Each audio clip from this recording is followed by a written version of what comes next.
Halo guys, kembali lagi bersama Mimin di channel Nafilm. Bagaimana kabar kalian di akhir pekan ini? Udah ada yang mulai lomba-lomba belum nih? Dan pada video kali ini, Mimin hadir kembali untuk meneruskan alur cerita dari Babang Shihao dalam Perfect World episode terbaru, yaitu Perfect World episode 228. Yang mana pada Perfect World episode 228 ini menceritakan Shihao yang terpaksa melawan Wangxi karena Wangxi berniat menghabisi Shihao. Dan di sini pun Shihao akan memperlihatkan kekuatan serta siapa dirinya yang sebenarnya. Dan seperti apa alur cerita selengkapnya, jangan lupa pencet tombol like dulu jika kalian suka. Dan kita langsung saja masuk ke alur ceritanya.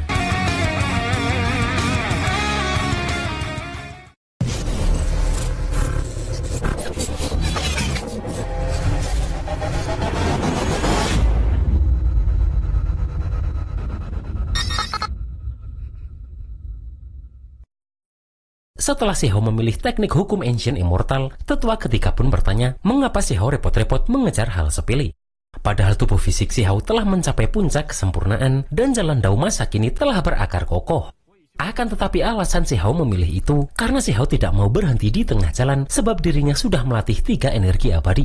Karena pada akhirnya Shihao akan merasakan pemandangan puncak tertinggi.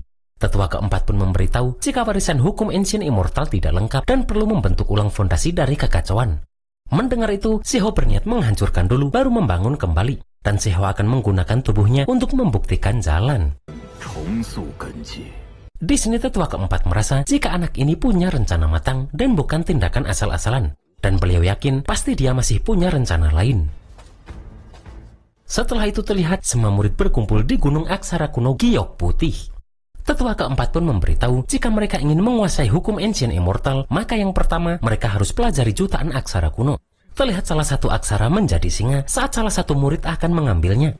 Dan para murid tidak menyangka jika aksara kuno ini sebenarnya bisa menyerang orang. Tetua keempat pun mengatakan jika setiap aksara kuno mengandung hukum dao agung, yang mana itu terwujud untuk membantu mereka agar bisa memahami. Di sini pun terlihat jika Lutuo langsung mengambil aksara yang berbentuk menjadi naga. Dan terlihat jika naga tersebut langsung mengekang tubuh Lutuo ini.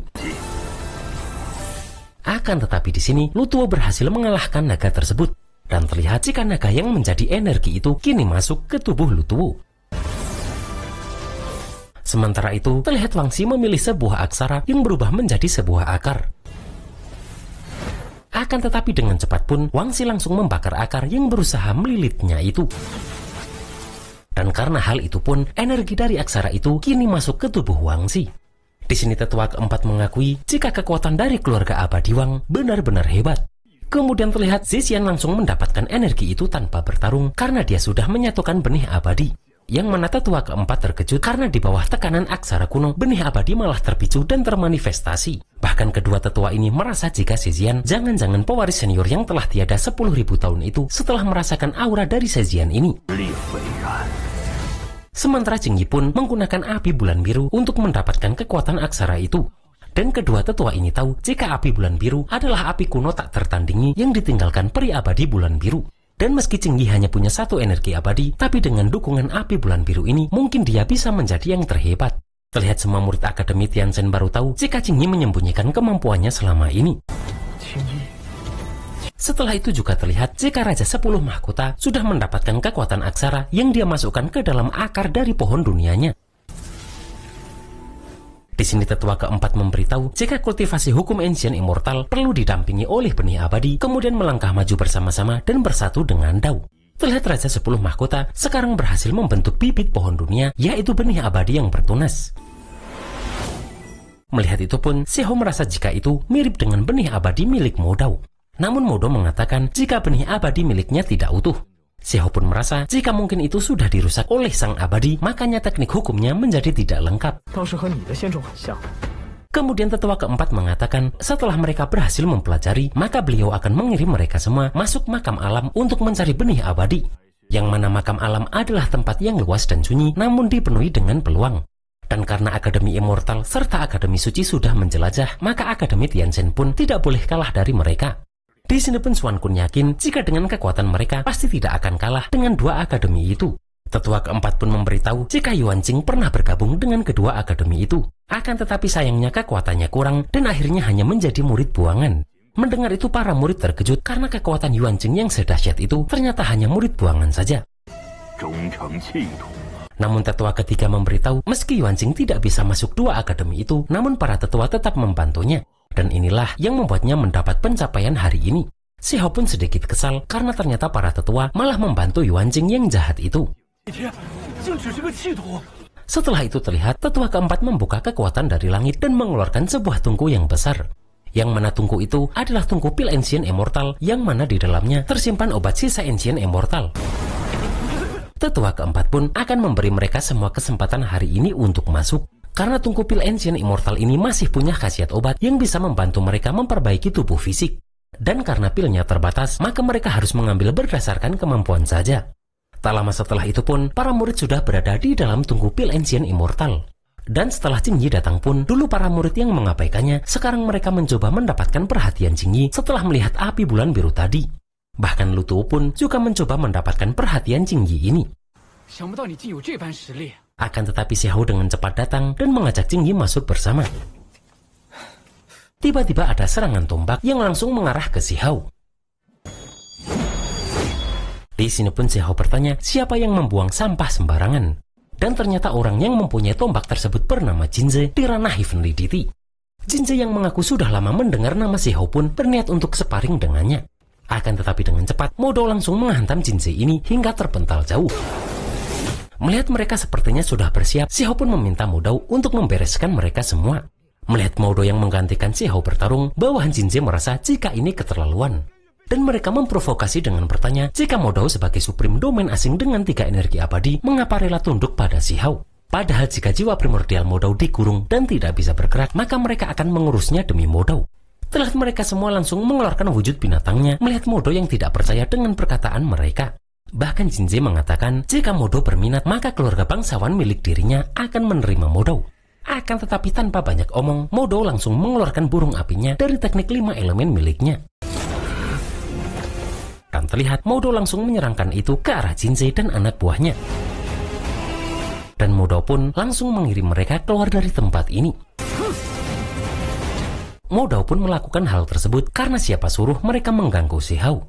Setelah itu terlihat jika Lu Tuo, Raja 10 Mahkota, Yao Yue dan Xuan Kun juga sudah tiba. Di sini Lu Tuo tidak menyangka jika pemuda ini yang baru masuk akademi namun sudah mempunyai kekuatan sehebat ini.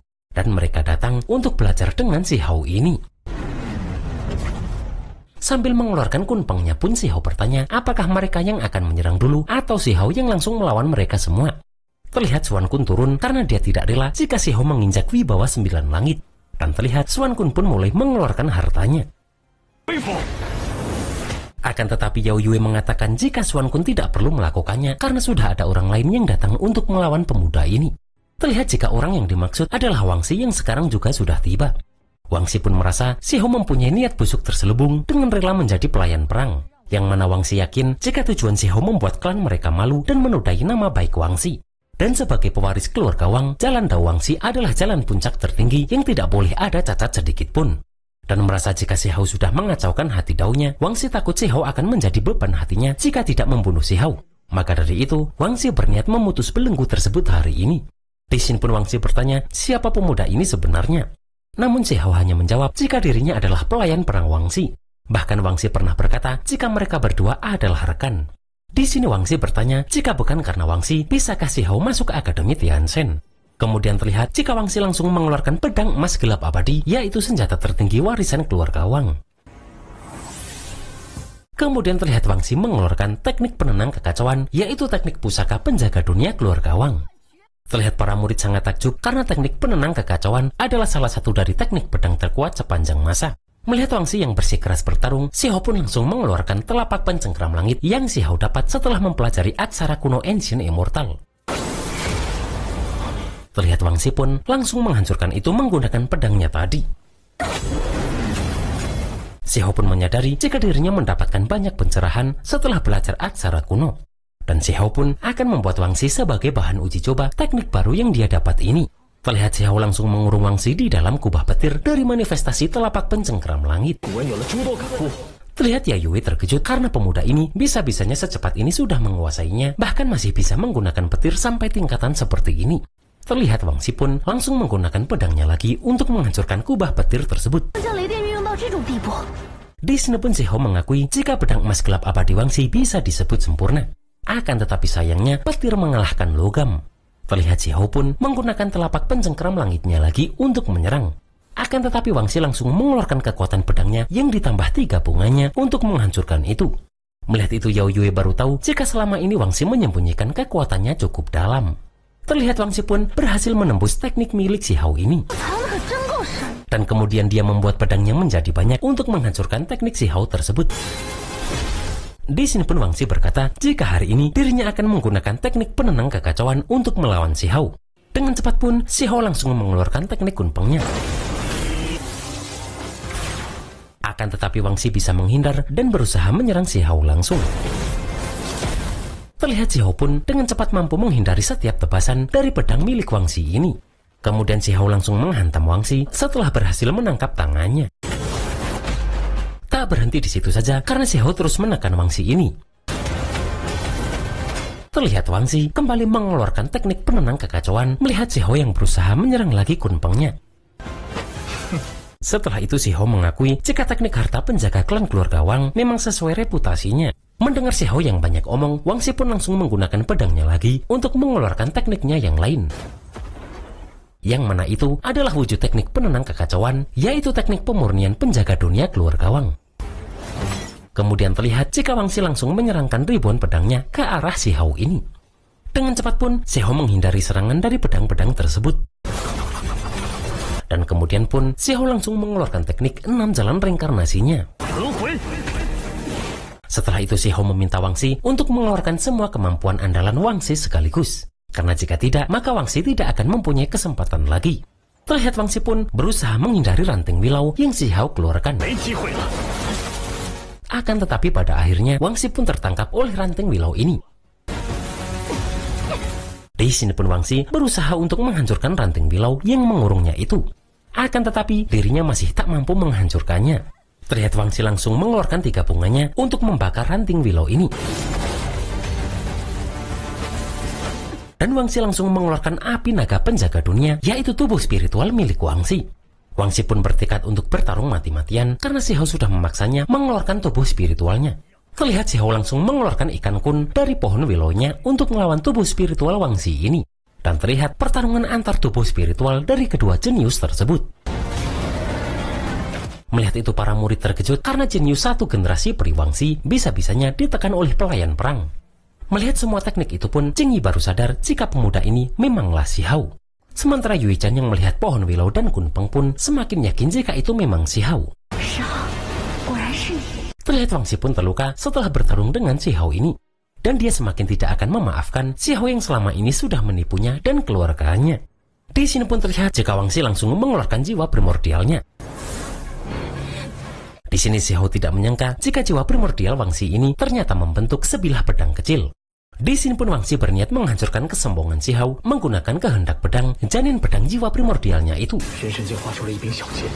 Melihat Wang Xi ingin duel kemampuan bawaan, Xiao pun langsung meladeni itu. Dan Xiao langsung mengeluarkan teknik tangan Tuhannya yang digabungkan dengan teknik reinkarnasi yang adalah berkah bantuan teknik kunpeng. Kemudian terlihat Xiao juga mengeluarkan kemampuan ketiga tulang tertingginya melihat Wang Xi yang mulai menyerang. Dan Xiao menggabungkan ketiga tekniknya itu untuk menghadapi teknik jiwa primordial menjadi pedang milik Wang Xi. Terlihat jiwa primordial Wang Xi kembali ke tubuhnya lagi setelah dia tidak bisa menahan teknik Xiao ini. Di sini terlihat para murid yang melihat itu menyayangkan karena konon jika jiwa primordial teknik penenang kekacauan sepenuhnya menjadi pedang maka akan menjadi teknik tak terkalahkan. Kemudian di sini pun Xiao mengatakan jika Wang Xi sudah kalah. Mendengar itu pun Wang Xi meminta untuk bertarung lagi karena Wang Xi yakin pasti akan ada hari untuk membunuh Xiao ini. Di sini Xiao berkata jika Wang Xi harus tahu dirinya sedang bertarung dengan siapa. Dan di sini pun Xiao langsung merubah penyamarannya untuk memperlihatkan identitas aslinya. Setelah melihat tubuh asli dan wujud manifestasi teknik reinkarnasi pun semua murid baru menyadari jika ternyata dia adalah Huang. Dan mereka tidak menyangka jika Huang dari 3000 provinsi ternyata bisa kembali dari tambang kuno Taichu. Xiao pun membenarkan jika dirinya adalah Huang. dan dia menantang siapa lagi yang akan melawan dirinya.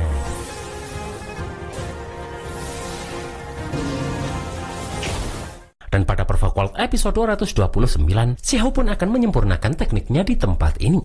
Namun Xiao akan bertemu dengan seseorang yang mungkin itu berasal dari domain asing dan juga musuh yang cukup berat bagi Xiao.